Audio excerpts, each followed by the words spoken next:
there's a rabbit hole when it comes to grief and dealing with the loss of a pet. And I feel that vets need help in order to help people.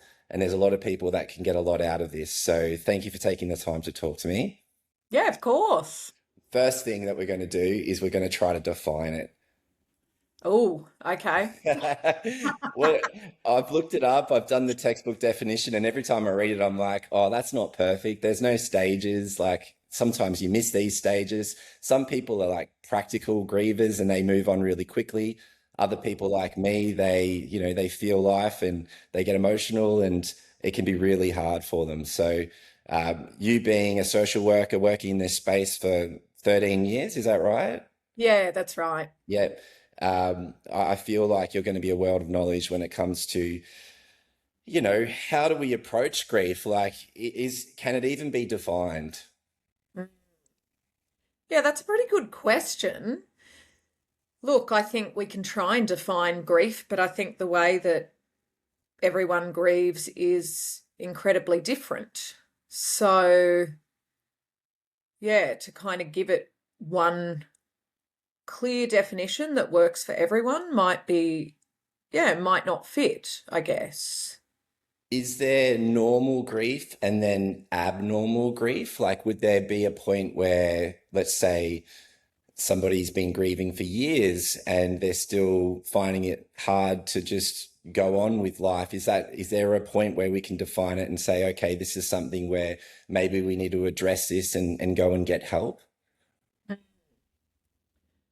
Yeah, I think that's a good question. I think grief can be complicated. There's many layers to it, and depending on the circumstances, as you say, everyone can differ in terms of how how they grieve or how quickly they grieve, and there's no linear time frame, I guess, on okay, somebody passes and this is where they should be to come to a place of acceptance or to move through that loss. So I would say that if somebody's grief is lasting or they feel as if it's lasting quite a long time, then I would definitely be suggesting that they could do with some more support to explore what that looks like. Yeah, like one thing that I sort of see is helping people saying goodbye to their pets. I just see a whole range of human beings, some that seem to be coping, which could just be them putting on a front, all the way through to people who I'm really worried about, and I might leave their home, and I'm just thinking, they're probably going to suffer more than the average. It could be that losing their pet was quite traumatic, or they've tried so many things, and maybe recently there was one where a young dog had had two knee operations and they had both failed. So for this owner, she'd gone above and beyond for her dog, but it was just at the point where there was just too much suffering and we had to say goodbye. And for her, I really felt that she was going to grieve more, maybe because there was a bit of trauma leading up to the loss of her pet. Yes. Also, yeah, I we was make thinking as decisions, you don't were we? talking about that, and I was wondering what you're picking up on when you see these individuals. What are the signs that are telling you this person might be Yeah. going to find it more difficult? That was a good example that you gave. So I was kind of thinking about that, going, that in that scenario, that rings true to me with, okay, there's been a few traumas for that their pet, right? So it's unexpected. I think you get your pet, you love them, you do everything with them, they become part of the family. And then Yes. when there's, let's say, an illness or an injury, that's really unexpected. In no place or way do you imagine that your animal or loved one is going to become unwell or injured. So when that happens, that's kind of like an automatic shock in itself, or a bit of confusion, or a bit of, you know, a multitude of layers of feelings in that first Mm. instance.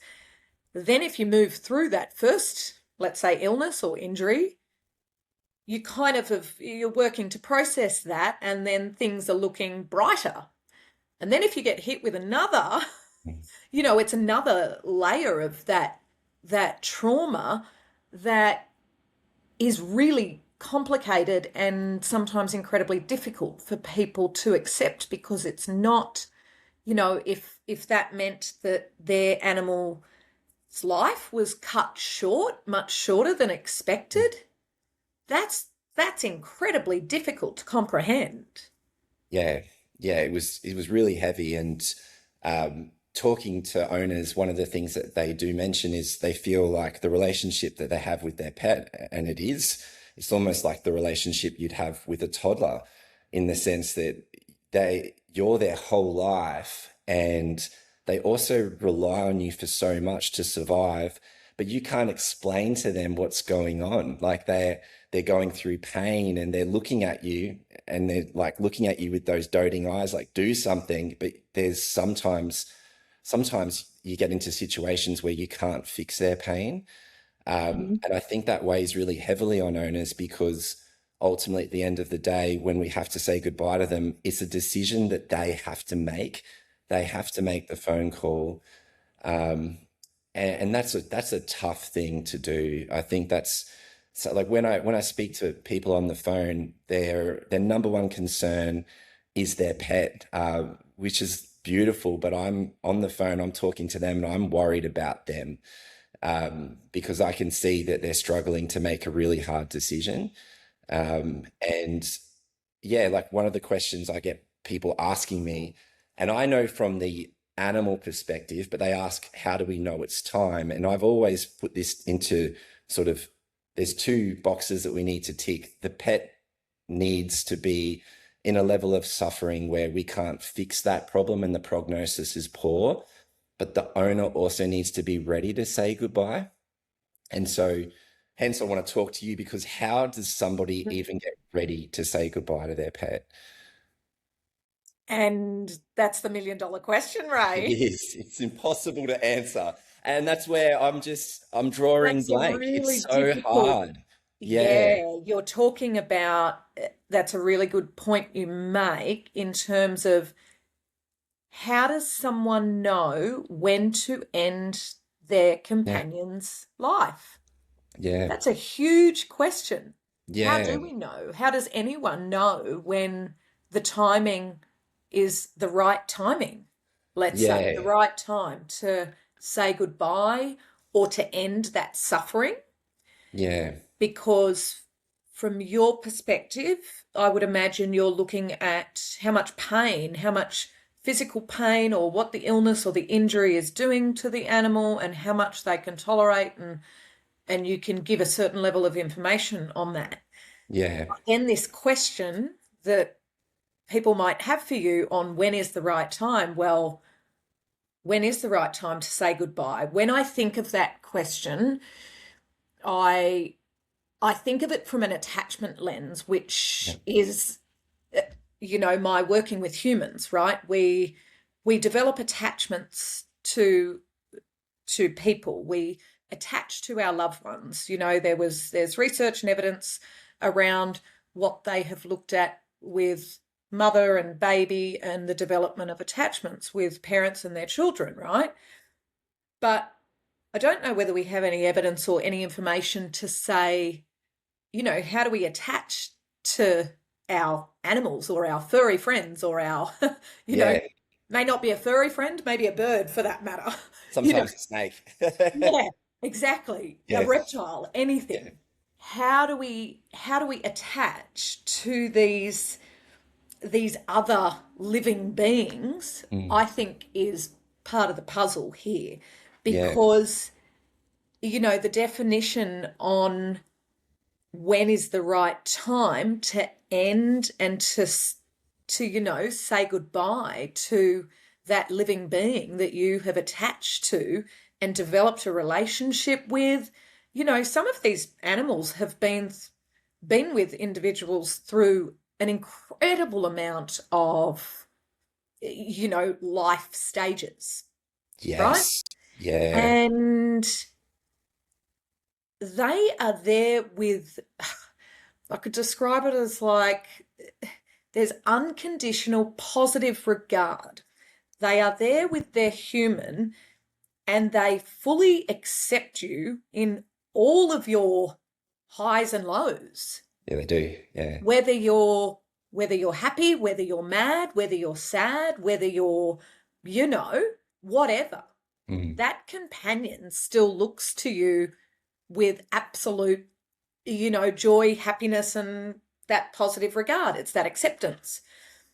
So coming to a place of, you know, turning that off or saying, I'm gonna end this now, that's a really difficult thing to kind of identify when that right time is. And I think maybe it is through talking about it more with the individual around what that looks like, Yeah. around supporting them as to how they're going to manage once they do make that decision, Yes. maybe even exploring what that attachment looks like with their animal, what their animal or their loved one, their furry friend meant to them. What does that animal mean to them? And the difficulty around that saying goodbye helps maybe people make more sense of why the coming to the closure is so hard. Yeah. You kind of It make is. meaning of it. You're like, right, okay, this is why this decision is so incredibly difficult.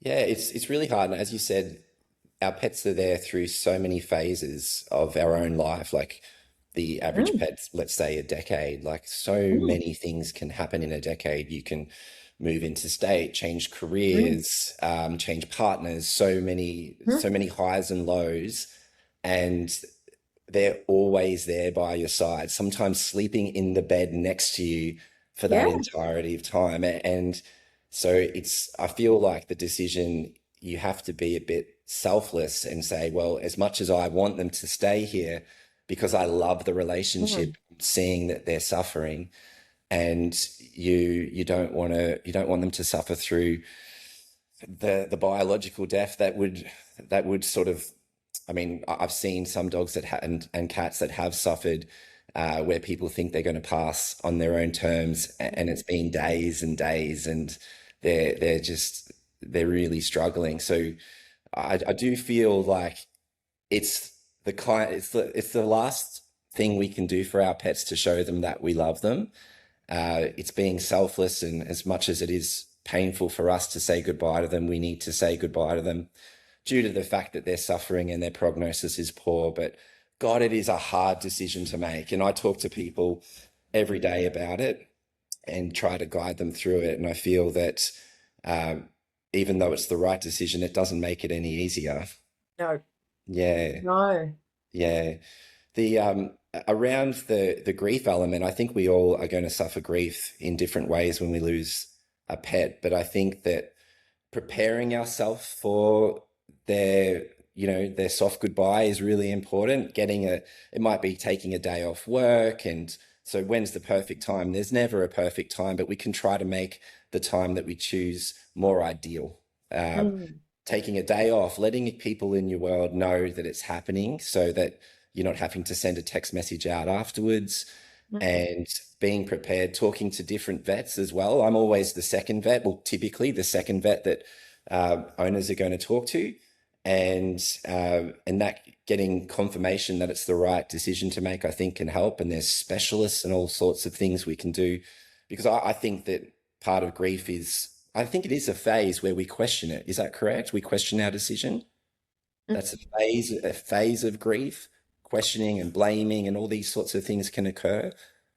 Yeah, I would describe it like a bit of a tug of war, Mm, like you're kind of bargaining with this decision. Let's say, you as the vet have provided them with the information. yeah, They, and I would even imagine sometimes in that information being given, maybe all that information hasn't sunk in because if someone's really emotional, they're not necessarily taking all that information in. So if they're working in their emotional brain, they're not so receptive, their memory is not so good at, capturing all that data. So I would say have a support person there with them at any of those kind of critical points. But when you get that information and you're tussling with okay, this is the prognosis, this is what I would recommend, this is sort of what things look like.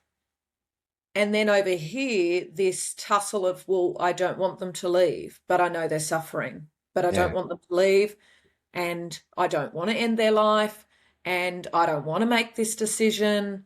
And I also don't understand why I have to make this decision or why this has happened or how this has happened. I can't make sense of it. So you're bargaining with this back and forth of, right, this is what I understand, but this is what I know. And there's Yeah. no easy way to come to any quick decision. It is processing those pieces Yeah. of information. I think you just made a really good point, and that's having somebody there to support you through that. And it might be, obviously, there could be a partner, a sibling, or Mm.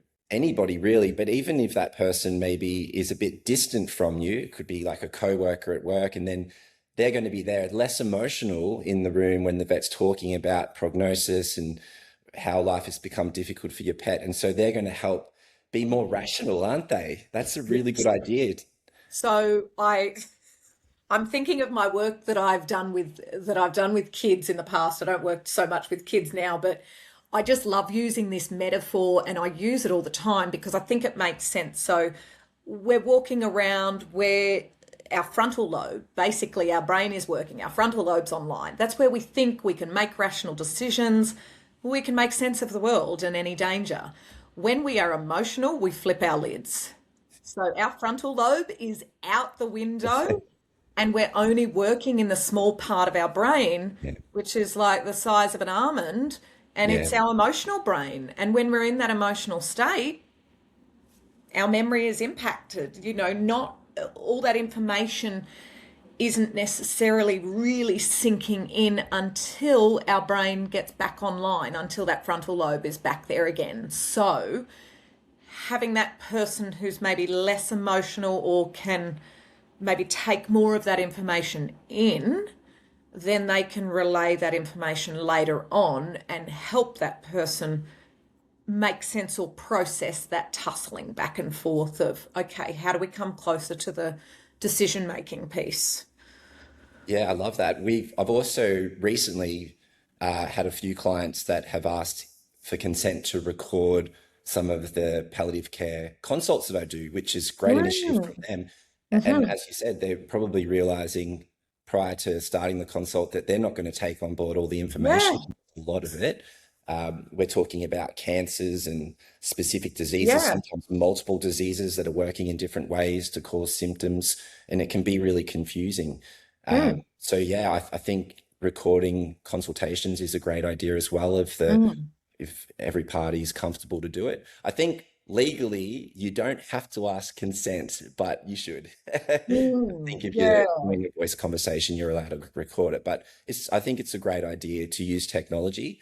And now that I'm kind of clicking away, there's even Facebook groups where people can, like, I know I'm on a lot of breed specific Facebook groups, and people will talk about their Cavalier King Charles Spaniel and the difficulties it's having and list signs and symptoms. And because for some breeds, there's certain diseases that are quite prevalent, uh, lots of people can come in and say, this is what happened with my dog, or I did this, or go see this vet. These guys are the best. They're the best specialists.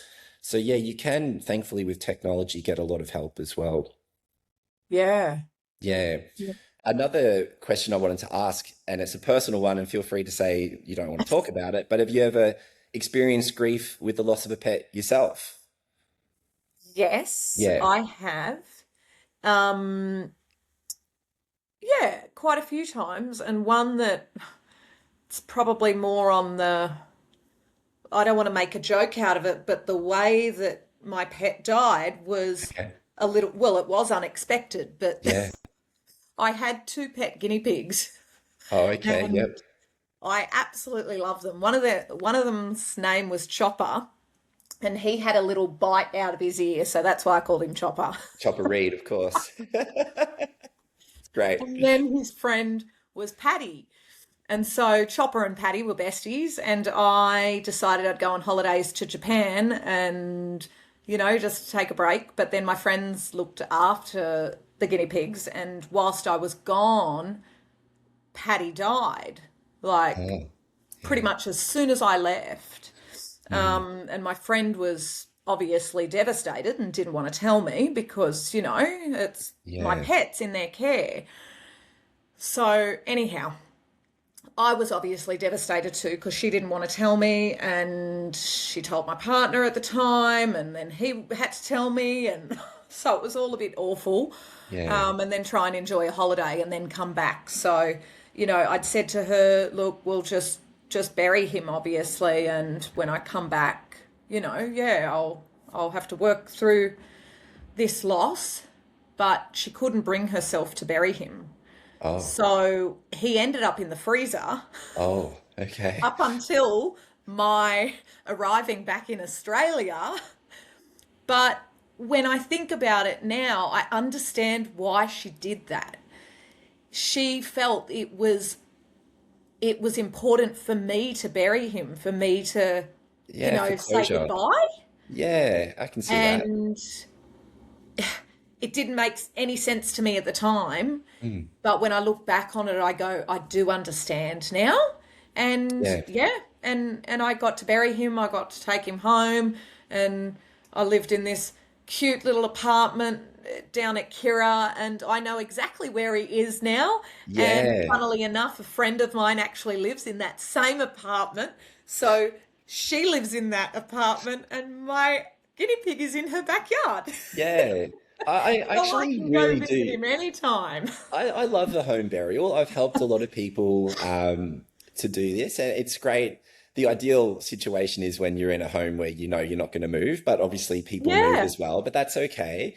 And yeah, I think it's nice. We cremated our girl when we lost her, which is nearly 2 years ago, and we had the ashes, and it was like for like 6 or 7 months, I didn't know what to do with the ashes. And so I was looking at them and, I didn't want to have them around the house. We've got beautiful memories, beautiful photos and things. And then one day it just felt right. And we took her ashes down to Fingal, and her name was Spirit.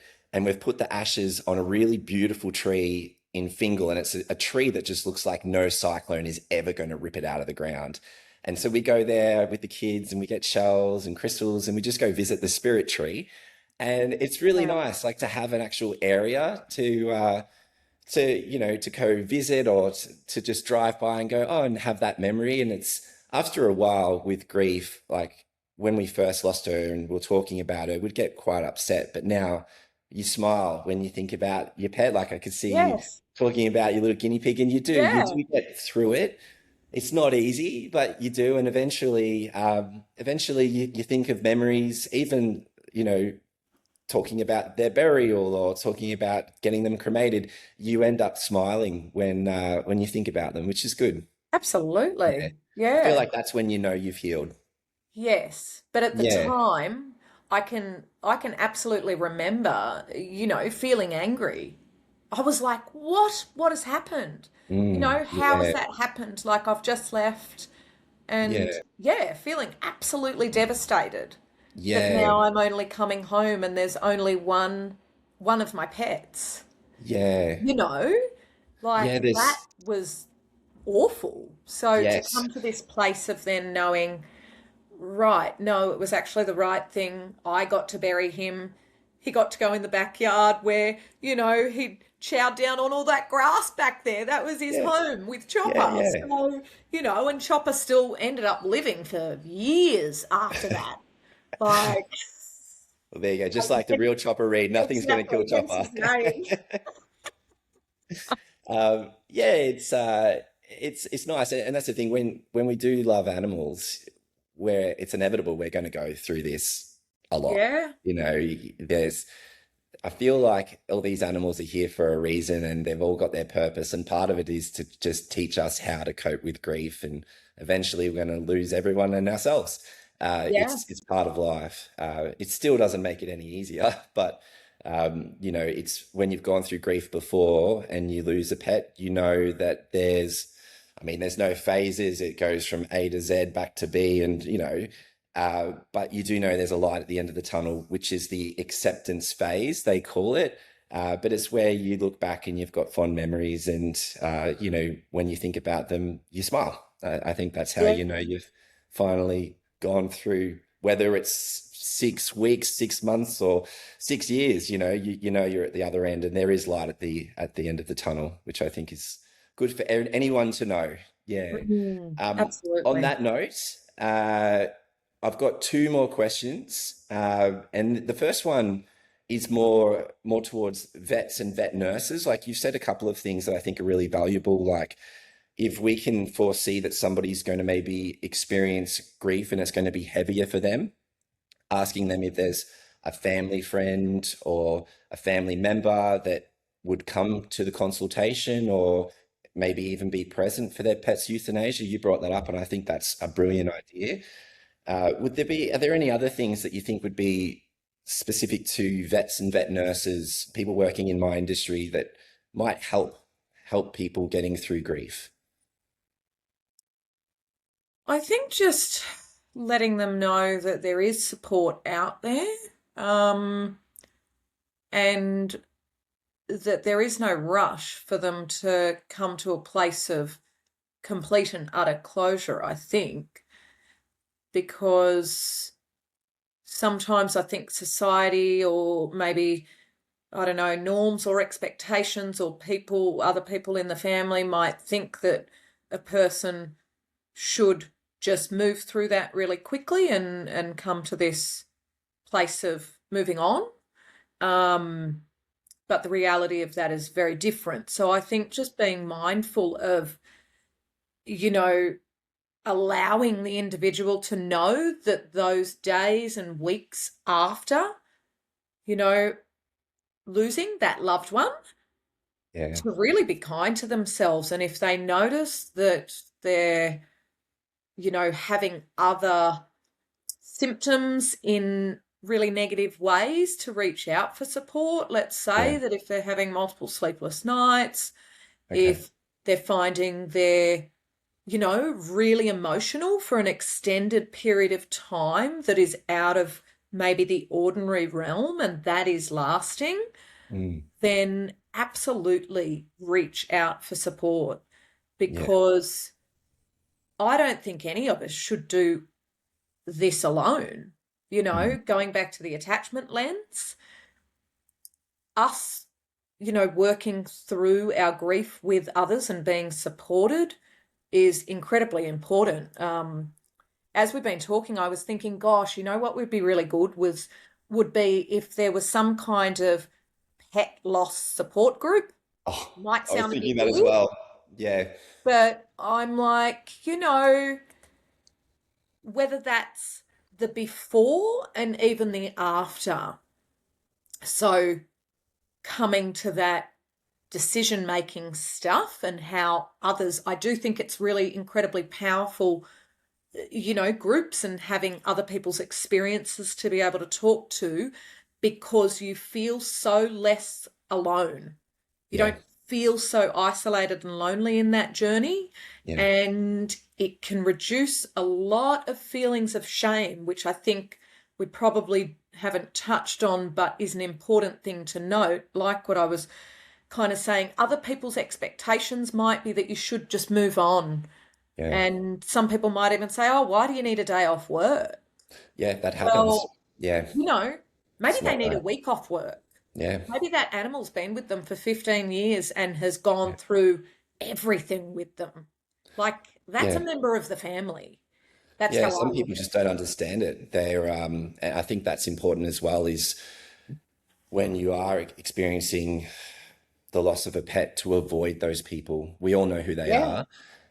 You know, my mother-in-law is fantastic, but I always say maybe it's your mother-in-law, you know, the person who's just not going to understand what you're going through. I think we need to avoid them. And maybe when you do take leave, if you think your boss is not going to understand. Maybe you just say you need some personal time and you don't explain the real situation just so you don't get any pushback.